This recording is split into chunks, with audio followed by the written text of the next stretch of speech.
Good evening, everyone. I am Mama Rita Money, also known as, or I should say, I'm Rita Bacuzzi, also known as Mama Rita Money. And this evening, I just want to thank you for attending and taking time with us. We are going to have some amazing talks tonight. While I'm all about it's time to feel good about money, I realize that money is not always the top topic for everybody. It actually can be a taboo topic for people. And so I thought, wow, wouldn't it be amazing to start talking and looking at things at the perspective of how do we break through our taboo talks? And so what I wanted to do this evening is to bring to you some amazing people that I met. I really get to be in forums with really empowering women. And tonight I brought two of them to you because they inspire me. We have amazing discussions and conversations breaking through these taboo talks of what might seem offensive or what might seem embarrassing, or we don't feel worthy to have the discussion about. And I think that once we break through these taboo talks, really life shifts for us, but we have to do it in empowering ways, not in disempowering ways. So tonight I have two guest speakers. The first is Pamela I hope I can say this, Cornier, oh my goodness, Cornier. So I can see her laughing in the background. I'm going to bring her into the stream for just a quick second, because there's nothing like live TV to butcher somebody's name, right?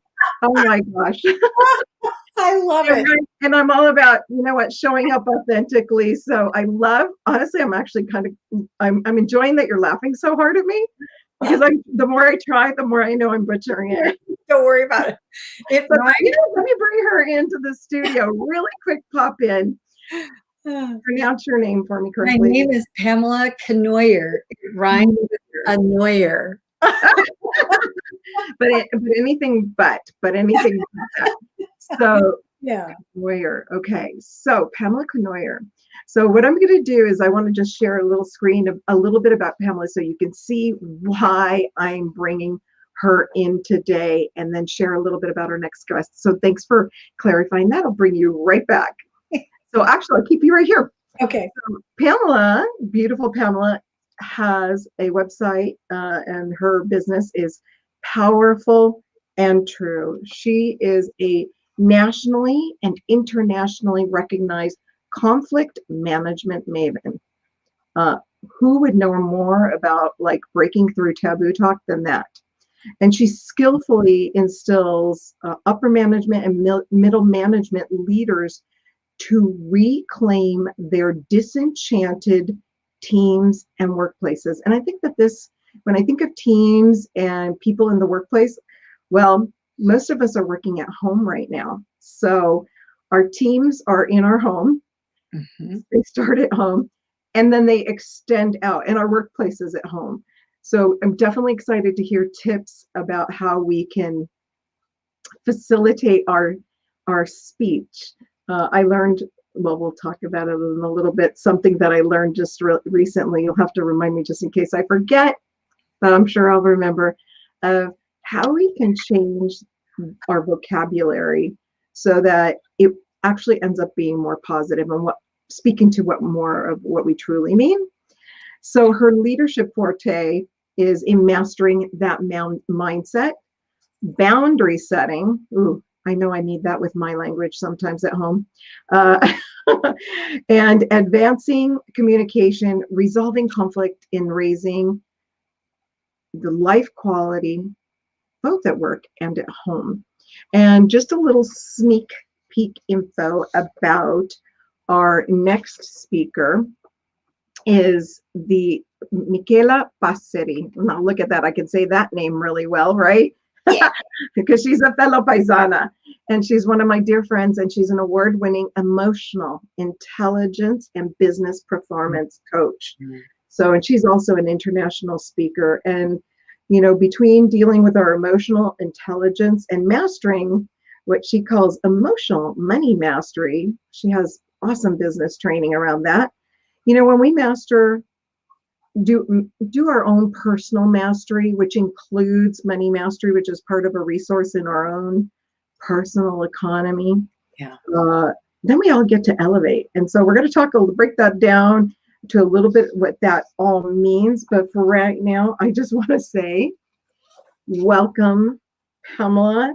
Thank you so much for attending this evening. And I am just so super excited to have you here.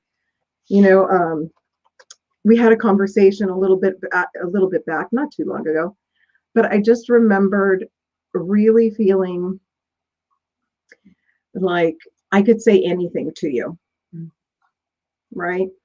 And I knew I could say whatever I wanted, not be embarrassed about it, not have you be offended, just like your beautiful smile and laughter around your name, because names can be a sensitive subject, right? Oh, yeah. You know, you wouldn't say this to my husband, but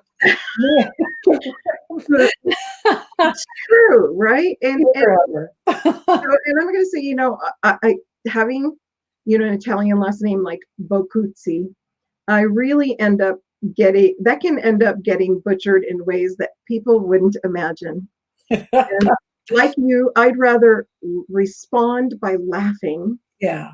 and Yeah. laugh with them and have them feel like, oh, okay, because Bocuzzi could be, well, I tell them it's like pizza, right? Uh-huh. Pizza, but it really more sounds like jacuzzi, Bocuzzi, Yeah. right? Not in curtsy. Jacuzzi. The one that I get that makes my skin shudder a little bit is when people say Bocucci. Uh-oh. That must be something that's not supposed to.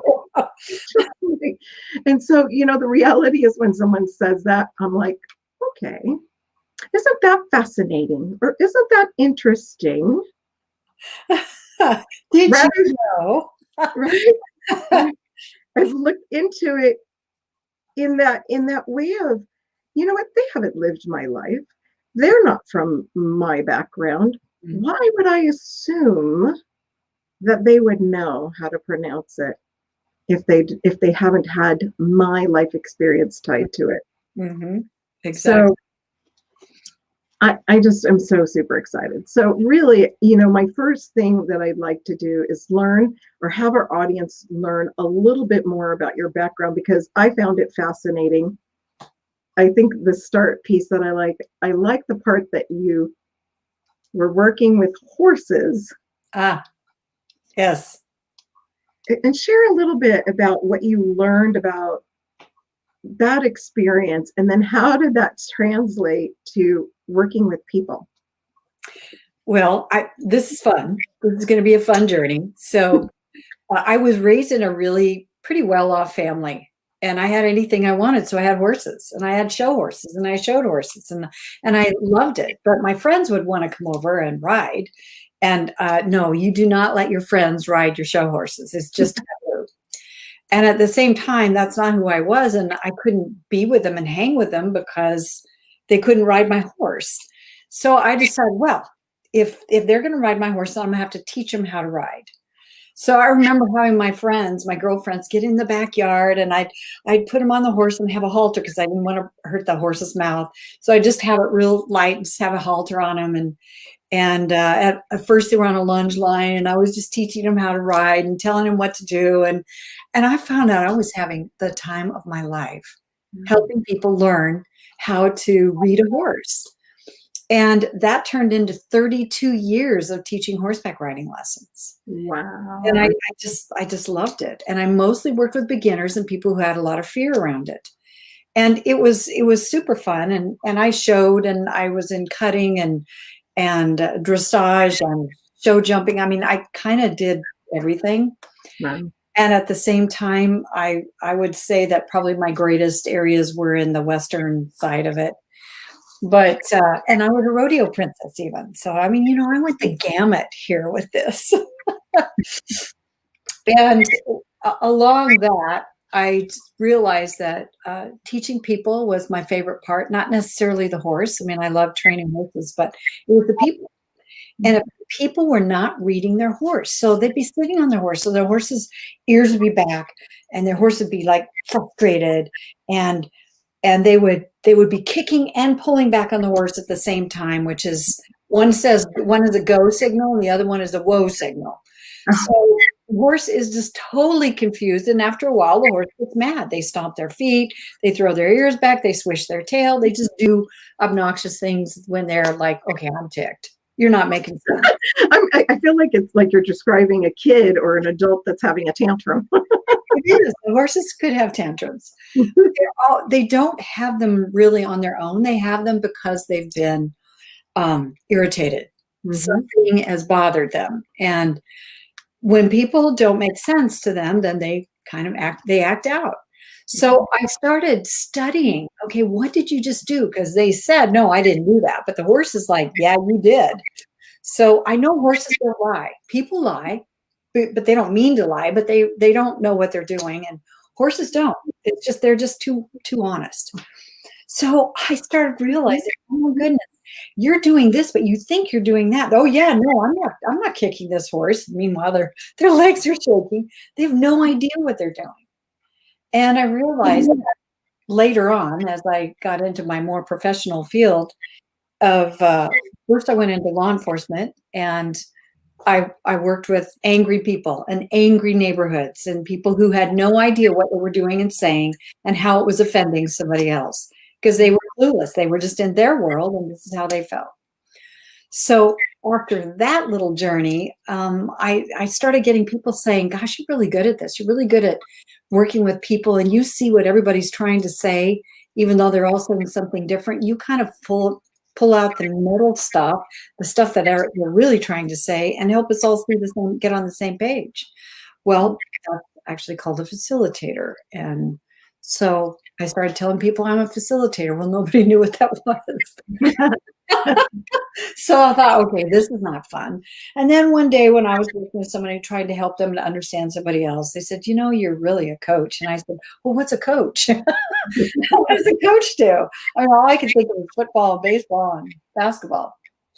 Right. So that's my long and short story of how I got into coaching and working with people. But I've always kept with the conflict.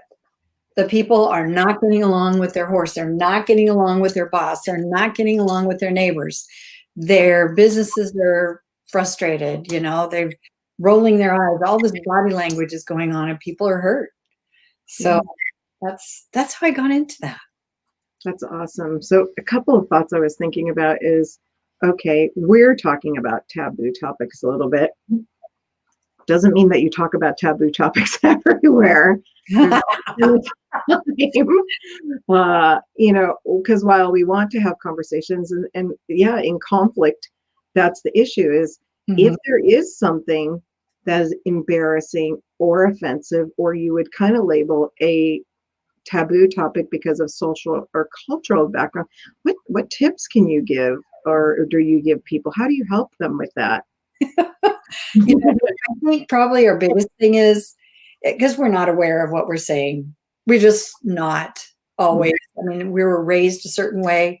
So I'm not meaning to offend anyone. In fact, I apologize ahead of time, but I remember my dad just kept saying, oh, that person is Jewing that person down. So I would say, I remember on a call one day, I said, oh, we just need to Jew him down. Somebody texted me. I was like, do you know what you just said? I'm like, no, I didn't know what I just said. I had no idea that I was offending an entire culture and race of people that I actually deeply admire. So, sometimes we are literally devoid of consciousness of what we're doing because of our past, our history, the way we were raised, and the words that we've learned to use to describe something may or may not be great words. So I think the biggest piece is being willing to say, hey, if I say something right up front, let me know so I can fix this because I don't mean to come in here and be rude. And an example of that was when I was in Kosovo doing community policing work. And and so I work with Albanians and Serbians. Well, they are night and day, yet they've been neighbors and they lived together, side by side for years. And then they got into a civil war and things went sideways. So I remember that the Albanians were invaded by Turkey. The Turks And the Turks came in and raped their women Mhm. and took over their cities and built all these monuments. But I'll tell you, the Albanians were still just furious that this happened and they resented it. And I remember saying to an Albanian quite innocently, well, aren't you mostly Turk anyway? I mean, isn't that in your bloodlines? The guy almost stabbed me. I literally had somebody sitting at the table, my translator. He just said, Pamela, you need to just be quiet and don't say another word about that and apologize right now profusely. I'm like, for what? And I said, well, wasn't it true? And he goes, it's true, but they don't want to hear it. And that's it's highly offensive to them. Mhm. So then I was like, oh my gosh, how can I walk and talk without offending somebody? I don't think we can. You know, you bring up so many really good points, and we could probably do an hour-long show with this, but I, because I think it's a two-way street. If, you know, one, if someone butchers your name or says something too offensive to you, I think it's up to us to educate them why it was that way for us, or for us to take a pause as to why it would be so offensive. I know not everybody's open to that, but to those that are, I think, when someone first explained to me, because I grew up very Italian in America, so much so that people still believed that I was born in Italy. Oh, not really? here. Yeah. So it was quite different. I kind of had one foot in both worlds. And later on in years is like, well, Rita, why don't you just hold space for that person? And I thought, what does that mean? What does that mean, hold space for that person? And it's just really holding your ground about not so much being right about what's going on, but understand what's going on. Yeah. Yeah. And I totally agree and align with everything you just said. I mean, it's just, if we can just, if somebody can be kind to us and say, hey, did you know what you just did? You might not have recognized that, and help them process through it. I doubt they'll ever do it again. Now, if you say it rudely and you act offended and you're all upset, then all of a sudden it literally sets up walls. So if we can say, okay, this hurt, and I'll tell you why, and just take somebody to the side, chicken dinner, whatever. Hey, and maybe I offended somebody because I said chicken, Well, so it's like, how far do we go? What do we do? And we just really want people to know that we're not meaning to. Yeah. And that we're truly trying to be considerate and thoughtful, and we're not going to make it. We're just not flawless. That's for, and of course in the homes that happens the most. Mhm. Right. And what happens is, I just think about how words are so powerful, and they can cut you down in Yes. a flash, and they can build you up just as quickly. Amen. Amen. And so I was teasing earlier about, I learned something this weekend at a challenge or conference, which there are many right now out in the world, which are awesome, because I was like challenging myself and learning new things. And I learned, about changing one. I mean, I know about changing vocabulary, but sometimes, when you're angry or you're frustrated, Uh-huh. for media purposes, I'll say WTF. But that last word is not the word that would probably come out of my mouth. I mean, it would just come out of my mouth. And they gave the example of replacing that F word with Uh-huh. another F word, which was fascinating. Oh, I love it. Fascinating. And I thought to myself, wow, isn't that brilliant? Because really, when we're in that moment of ultimate frustration, really that's what we're saying. Gosh, I'm so frustrated at the person or the situation. Right. Or I'm totally fascinated why the heck that just happened that way. And that leads us to other better questions, right? In our languaging. I love it. I love it. So let's just challenge this for a moment. Yes, I love it. That's why. So at first, we're learning how to do that. And so we're in the middle of a passionate moment and we're really frustrated and we say, oh, what the fascination. I mean, it's still coming off as I really wanted to say another word, Yeah. choosing not to say another word, but I still have the attitude and I still have the thought and the energy that comes from that word. Yes. So I see that what we really have to do is, which I'm sure that we're going to learn in the emotional intelligence piece, is that we really have to learn to see it, look inside of ourselves, look from a different view, and say, so what was it that really triggered you, and why are you upset over that, and what can we do differently about that? I mean, that's what I do when I'm coaching people, is helping them see that from a new perspective. It's in the heat of the moment, especially with family. We're talking, these are big, big moments that we have to capture and No, rearrange in our energy field. right. Like all the leaders in our world, right? Oh gosh, Big and small, right? Leaders don't falter at this at all. no. Hand, right? And I know you're an expert leadership coach. And so, are there any differences? Because I think sometimes, I mean, I think I can think of one difference is that sometimes we don't think of ourselves as leaders. Yeah. But The, even if we this, do, are there any real differences for people in that area? leaders can be leaders in violence and they can be leaders in peace. They can be leaders in wonderful things. They can be leaders in terrible things. Leader is somebody that somebody else follows. Mhm. So if we're really looking at that definition, it's like, okay, but when we talk about leadership development, how do you lead so that other people not only want to follow, it benefits your company, your organization, it benefits the world. I mean, it's a trickle down effect. So that's when we start saying, okay, how do I want to change myself up? And I'd love to hear some of the things that you do to capture yourself and change that up. I think when I hear of something new like that, I Mhm. share it just like I did. That's the first Yeah. thing, right? So once you learn something, you teach it or you talk about it Yes. almost immediately, and have conversations, just Yeah. like open conversations like we're having right now. I mean, this is very genuine, real, authentic. It's like brand new. And I just thought, Yes, when we did not rehearse any of this.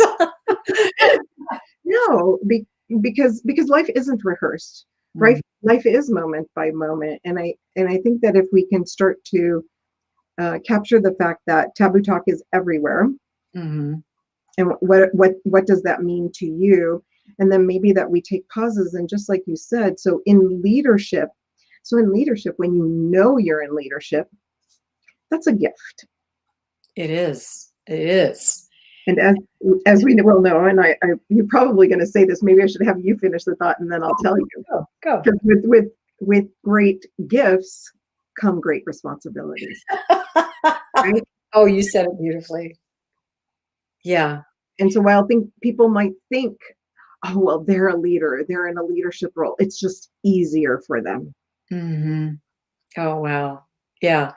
Well, it is if they're not doing anything about their leadership and not really caring about their people. But when you really start to care about people, you start paying attention to what you're saying. You start paying attention to what they're doing, how they're handling it. You literally take on that ownership, that responsibility, and now you care. So to me, a true leader has an element of caring about the people that they're leading. Mm. It's something a little bigger because if we're being led, we can comment all day long about our leaders and what we feel about them and how we feel, etc. But boy, our leader says something against us. Yeah, it doesn't work. So True. the leader is literally, I tell them all the time, you live in a glass house. Yeah. You That's live, yeah, you can't get out. You're in a fishbowl. And if you're choosing this, then now you're responsible. And so what does that look like? wow. And I think about that. So for me, because I'm the money girl, I think about that around money. Mm-hmm. We need our money, which is a resource. Now, good thing about money, Yes. it can't talk back to you in a voice. It does in your bank account, though. Oh my gosh! Exactly. Right? It sure does in your bank account. That's exactly what I was going to say. So what is, I think for people out there is to think about what is your bank account saying to you? Or maybe what's it not saying to you? Yeah. Right? Oh gosh. And that's the beginning point of conversation and getting with people that are leadership trainers, Mhm. emotional mastery trainers, because really leading our money, and you can tell me if the percentages are pretty darn close or off, but it's really 80% here. It's not, and 20% on the technical strategies. Yeah, I'm thinking it's probably higher here. There are people who make money that don't even know how they made it. They just don't worry about it. It's not, they just expect it. There we have the whole quantum physics side of this is absolutely fascinating. I love the brain science.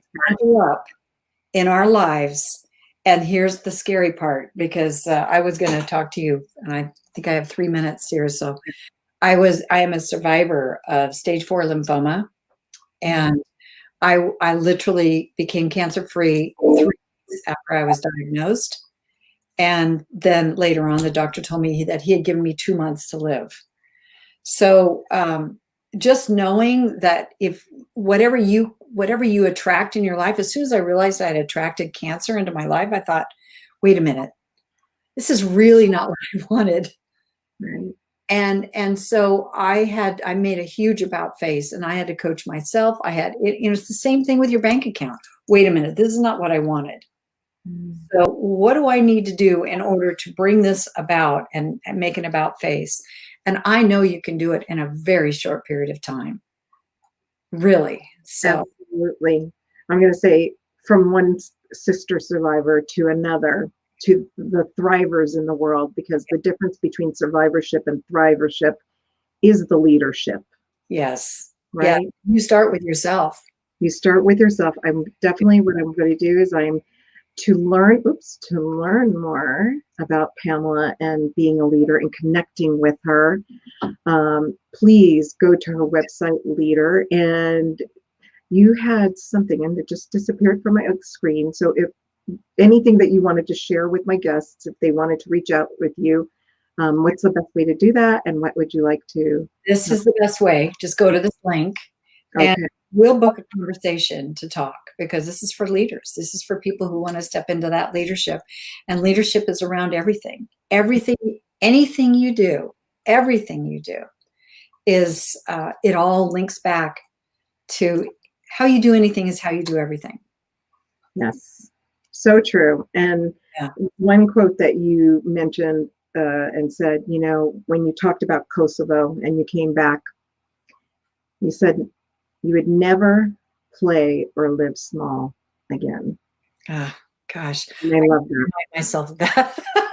Right? Okay, thanks for that one.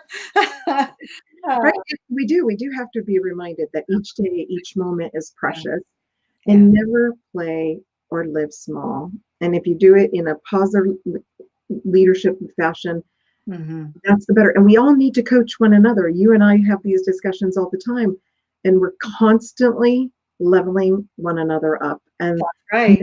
we can't do it on our own. So definitely reach out to Pamela. Pamela, I'll bring you back at the end just for one final close. Thank you. This has been so amazing. You warmed my heart, and I hope that there were some golden nuggets out there for people. I'm sure there were, as you always provide. And I look forward to chatting with you in just a few minutes. So now I am going to go to our bye.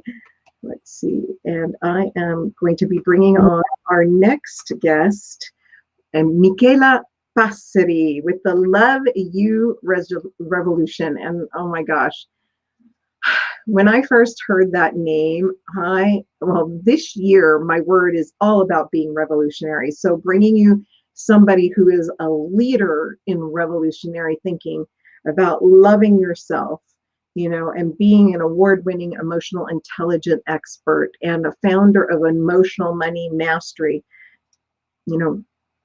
either it's going to master you or you're going to master it. And, you have to have the right coaches, the right people to lead us. And she has a focus for purpose-driven entrepreneurs to resolve their emotions.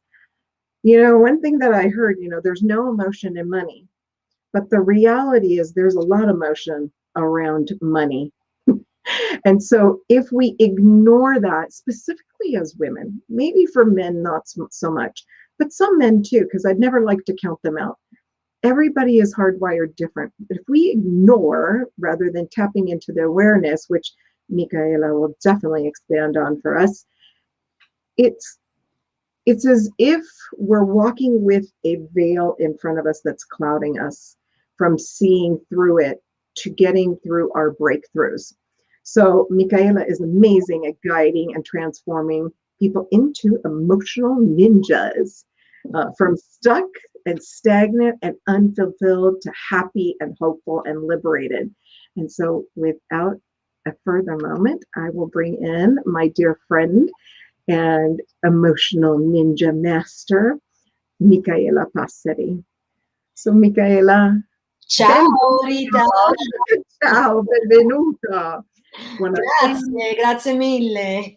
Oh my gosh, I'm so super excited to have you here because there could be no other person that I could think of that could really help change the way people think, act, and plan their lives with money and with, you know, mastering taboo talk. So, you know, for me, when I think of an emotional intelligence person, the area of taboo talk, you know, embarrassment, shame, blame that we're holding, transformed into loving ourselves, seems like a pretty big leap. So I want you to share a little bit about how you got to that to then bridge it for people. Yeah, and well, actually, if you don't mind, I'm going to start from the bridge and then go back because that's probably why I think it's such a big leap, because you have it in a different order, or in the right order. Well, because I think what people really need to first wrap their head around and understand that absolutely money is about emotions. We have all sorts of emotions that we wrap around money because we give different value about money. We give it a different definition on what it can do for us or not do for us, right?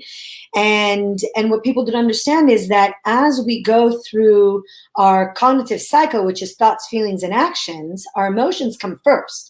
It's actually emotions, thoughts, feelings, and actions. So when we're making decisions, let's say we're making decisions in our business that are supposed to be money-making activities, or we're not making those decisions, that's where then, right, our money conversations gets affected.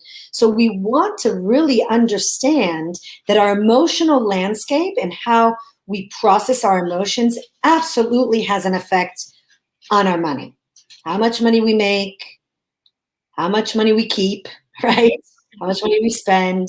It's all emotional based because we are emotional beings. We're emotional beings. And so for me, it all really started, I mean, you know, I'm Italian, right? I was born and raised in Florence, Italy, and the conversation around money in Italy and a lot of other conversations about life in general was very oppressive and was very limiting.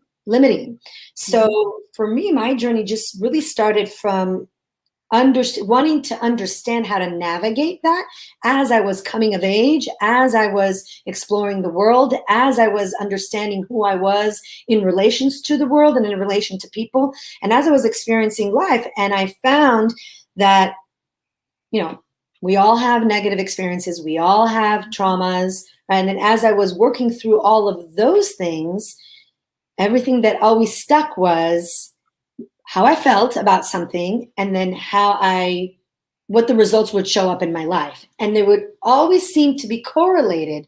When I was on top of my feeling, I was feeling good, you know, I was feeling positive, my results would correspond, and therefore also my money. And then when I wasn't, same thing, right? It would show up differently. So for me, my journey was really, I had a deep desire to understand who it is that I was and how I was relating to my life with the world and people in my life and why I was getting certain results. And some of them I didn't want. I didn't want certain results. I didn't want certain personal relationships with men that weren't serving me, that were disempowering.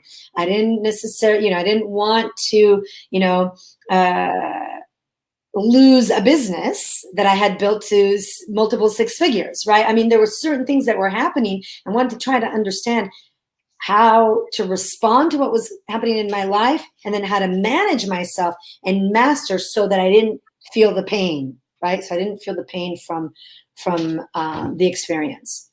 And then out of that, I, discovered through studying emotional intelligence, studying, emotion code, which is the modality that I use to support the emotional release that has to happen, not only around money, but success, yourself as a business owner, as an entrepreneur, just specifically, especially for women, as a woman out in the world, right? So that you could step into that next and better version of yourself and become a master of your life. Yes, because it is about mastering ourselves. And, like you said, very importantly, the fact is, if we can't love ourselves, how are we able to even bridge? Like, how do you take that first step to even bridge so that this way you can make a connection to mastering other areas of your life, like the resources of money or even relationships? Because, right, you talk about love you revolution. And so how do you bridge that first piece of someone connecting with their emotions, really to love, I think, more themselves? Is that a good perspective or a good way to think about it? You have to think about the fact that every single experience that we have in our life as a human being, we give it a connotation. And most likely than not, it's a negative connotation, because we see it as the experience, we see it as a reflection of who we are in relation to ourself, family structure, our community structure, and then the world, right? Yeah. So with that connotation, we make interpretations about ourselves. And again, they're usually negative. So then we start having these negative conversations that are not conscious, because they're in the subconscious. They're the kind of like the current under the river, right? That lead us somewhere unconsciously. Even though we might want to go right, it's leading us left, right? And it always starts with these negative connotations, and the negative connotations or disempowering connotations, they're always related to how we feel about ourselves, which is then related to whether or not we love ourselves, whether or not we see ourselves as valuable, or whether or not we feel confident, right? So it all relates to the not enough conversation, which is the underlying factor with self-love. As you were talking, I was thinking about an exercise I remember seeing you speak and do, where you were speaking, you were grabbing everybody's bags and loading them up and loading them up and loading them up. So tell me a little bit about, like, what does that signify? Like, what are we doing? And give that example, maybe if you could describe it in a descriptor so people could kind of see it, because I would love to have seen it, like just even a clip of that. I think that was such an amazing experience, and then what you did that made us all freed from that. Yeah, so basically I do that exercise to give people a visual. I'm a visual person, so seeing things speaks to me. I mean, it's easier for me to understand. And so I use that really to kind of correlate to the words that I speak when I'm speaking, right? And it's really about, I'm picking up these handbags, which are they're the metaphor for our emotional baggage. From the day we're born to the day we die, we're collecting emotional baggage. Some of it is positive, some of it is negative, but it's the negative one that really impinges upon our life more so than the positive, because it's just innate in us. It's that limbic brain that it attaches itself to that negative connotation, right? So I pick up these bags to have people understand. It's like, look, you went through a bad breakup. You picked up some emotional baggage from that. You grew up without a dad. You picked up some emotional baggage from that. You started a business and it failed. You picked up emotional baggage around that. And it's kept in the subconscious, right? And the heart is the seat of the subconscious. So if you've ever experienced, feeling that kind of crunching of the heart or that feeling heaviness on the heart, that's your trapped emotions. It's the emotions, the collecting of the emotions from the emotional experiences that you've collected emotional baggage from. So we're literally collecting and we're piling on our heart space these experiences of these negative emotions, and we take them into our life. So let's say, you've had a really negative emotional experience in your childhood, then you have another one in your young adulthood, then you have another one in your adulthood. All of those, you're carrying them through your life, and the result of those and the result of that attachment is triggered into what's happening today. And so really the way for us to unhook ourselves is to look within, is to do the emotional work, is to bring awareness to the emotions that we're feeling and that we're experiencing, and understanding why we're experiencing them. Where did they come from? What's the trigger? What's really underneath it? And as we delve deeper into our own introspective journey and our own self-discovery, then we can really find true freedom. When we're talking about money, we can really find true freedom, because then money is just going to automatically show up. Money is one of the things that energetically we attract to ourselves when we've dumped all of the emotional baggage, because there's no more walls around your heart. Does that make sense? It's all energetic. It 100% agree. It is energetic. I mean, first of all, money is called currency. It has a current. When you think about trees, that they're part of life. And when you talk about cash, I like to tease in the sense of, none of us wants to roll around in a bed of a big pile of credit cards. It might feel a lot better if it was a big pile of money on your bed that you were rolling around with. Right. Different energy space, right? And I am I'm like you, I'm a little bit visual. So, really making that connection. And I like the way when you're using, like I talk about breaking through the taboo talk. So just having the conversations that would lead us to what you're saying is like the ninja mastery. And are there any like tips that you can give that maybe could be a starting point of where people should, start? A couple tips of what would be like some simple steps that they could take to start to get in that flow and connect. I mean, obviously, talking with a mentor and a coach like yourself, amazing, big, powerful step. How do we get that so that they get to getting confident to doing that? Some people didn't even get to that piece. Yeah, so the first step, it all starts with awareness. Because if you look at what emotional intelligence really is, it's self-awareness. It's the degree of self-awareness that you can apply to your life experience, right? So it's all about awareness. Once you have, people might say, well, what do you mean by that? Okay, so let me bring it down a little, chunk it down. So let's say, you find yourself in an experience that you don't like, that you might not want, right? Mm-hmm. So the first thing is to start asking yourself, okay, what is this about? What's happening here? Why is this present in my life? That's the first start of awareness. Because when you ask yourself that question, you're allowing your higher self, you're allowing your intuition, you're allowing your subconscious to feed you the answer of what it might be. Well, maybe, you might sit there and think, well, maybe, first of all, you might notice that it might be a pattern, right? Mm-hmm. That's also becoming aware that it's a pattern in your life. Then if you become aware that it's a pattern in your life, then you ask even the deeper question, okay, so if this is a pattern in my life, what is it trying to tell me that I cannot see right now? Mm-hmm. Right? And so it's bringing the awareness of like, okay, what does this mean? What's the lesson? What am I trying to see that I can't see? It's asking those. So the taboo talk is really the self-talk, right? It's looking at what are the conversations that you really have to have within yourself so that you can open up the space for discovery, open up the space for expansion, open up the space for attraction, right? So whether it's attraction of love, it's attraction of joy, attraction of money, attraction of opportunities, whatever that is, right?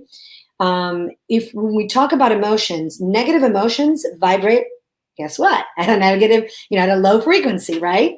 So if you have any connection to sadness, grief, anger, resentment, loneliness, failure, all of those emotions keep you tagged into a lower vibratory state, being, right? So it leads to self-doubt, self-sabotage, depression, procrastination, starting and stopping, right? Questioning. So that's kind of the result of the emotions, right? That if you're holding on to these emotions, those are kind of where you might find yourself ending up. So that awareness is the first step.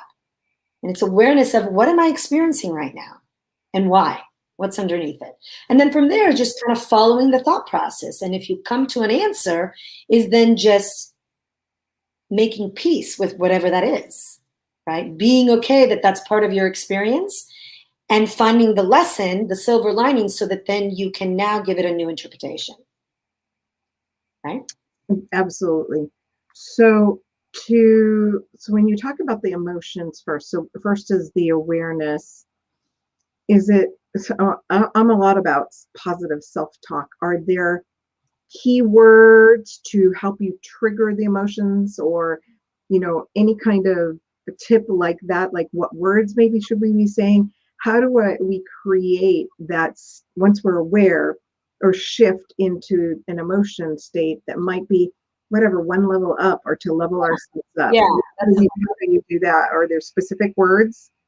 No, there isn't, but that's a really great question, because there aren't any specific words. For each human being, it's different, because every human being has their own experience and their own conditioning, their own traumas, their own, hang-ups, right? So, but what you can do is, whatever it is that you're facing, is twist it to a more positive. So you're looking for the antithesis to whatever conversation that you're having, right? Okay. So if you bring awareness to a conversation that's disempowering, your next step is then to create the opposite of that conversation, so that you can start to nullify it. You can start to dissolve the old negative conversation and create a new, more positive and empowering conversation. And so it's unique to you. It's unique to you. So it's unique to you. So it's like, how can I shift this, maybe simply in a general sense? Or how can that would be an empowering question, to improve this, or how I like challenging myself with, this is really interesting. How can I learn more about it? Or how can I change it? How can I shift it? Well, that's the questioning, right? That has to happen. It's, what is this about? What's underneath this? Okay. Why is this in my life right now? Great. Right? And then from there, you go to, okay, once you discover what it is, then you go to creating the more positive interpretation and the antithesis to whatever it is. So it's an awareness. How I think about it, I think of things in like, I'm a word person, so I think about it as like, okay, the awareness to the attitude, which is the response or the emotion that we're feeling, to then the action that would follow. Would that be a good formula? Yeah, so it's the awareness, then the understanding of the awareness. Okay. Then comes the self-managing part, which is okay, now that I've understood it, I can then create something new and better, so that I can go to the next better feeling place, right? And then there, so it's the awareness, then the understanding, then the managing, and then it's using it to empower yourself to a new result. I love it. I like thinking about that in the formula. Those are great tips. And so what I'd like actually it's the four corners of emotional intelligence. It's awareness, understanding, managing, and using. Okay. It's really empowering. Perfect. That's beautiful. So what I'd like to do right now is, I know you have where people can reach out to you and schedule a 15-minute connection call, which then more questions. To ask more questions. And then they have access to emotional resilience ninja activities. So exercises to keep you grounded and focused, so that we don't go in, I'd rather be in a state of overflow than overwhelm, is what I tell people, because they're very, like, the word shift is a little bit, but the effect is very, very big. And so another way that they can get connected with you is part of your private mentoring Facebook group, which is Emotional Money Mastery. And I really do appreciate you sharing these resources and those tips, because they are so valuable and priceless as we start to, even if people aren't understanding. This is one thing that I like to share. I think about it like this: when we're learning and hearing words and things that we have not heard before, it's kind of like our moms are reading to us from the womb. The baby, we don't understand them. We just feel the vibrations. We feel the energy around it, hopefully the love around it, so that this way it creates a familiarity, so that when we come out into the world, we have a little more confidence and ease in the learning of these aspects, so that this way we can go forward with them. And so that's my thought for really kind of summing up with how I feel about what you're teaching, and that it's so super important to learn more. And what I'd like to do, and I'm trying this for the first time. Yeah, and before you do that, I just want to make clear, Sure. Whoever books a call with me, a 15-minute connect call, will get the download of the 3 emotional resilience exercises. Okay. So I just wanted to be clear on that. Yeah. And then there's the Facebook mastery group. Perfect. So when they make that appointment, they're getting the download, not necessarily the appointment. Perfect clarification. No, they get the appointment and the download. Perfect. Oh my gosh, perfect. So 1, 2, and 3 things. Beautiful. I thank you for all of that. I am going to see about bringing back Pamela. I have one last question for all of us. So Pamela, meet Michaela, meet Pamela. 2 amazing women in leadership and mastery. And so I'm going to say, one of the things that I've been taught is, if you want to be like somebody, hang out with them, right? Yeah. And so you are the sum of the 5 people you hang out with. Exactly. So as we learn and grow, we get to do it together, and that's just what makes life worth even more. We get to thrive, we get to flourish. So in that, I would like to ask if each one of you, I know, Michaela, this is pretty easy probably because your daughter's nearing the age, well, she's getting there, but soon she'll be 22. So what would you tell the 22-year-old version of yourself that you wished you would have known, that had the wisdom that you have now given and bestowed on you back then? And so I'm going to ask you that same one also, Pamela. I don't know which one of you has the answer to that one. Well, I have something that came up right away. I would tell myself that I am enough, that I have everything that I need to step into who it is that I am, that I don't need to look outside of myself, but that I have it all within. So I am enough. That's what I would tell myself. Oh my gosh, that's so powerful, so powerful.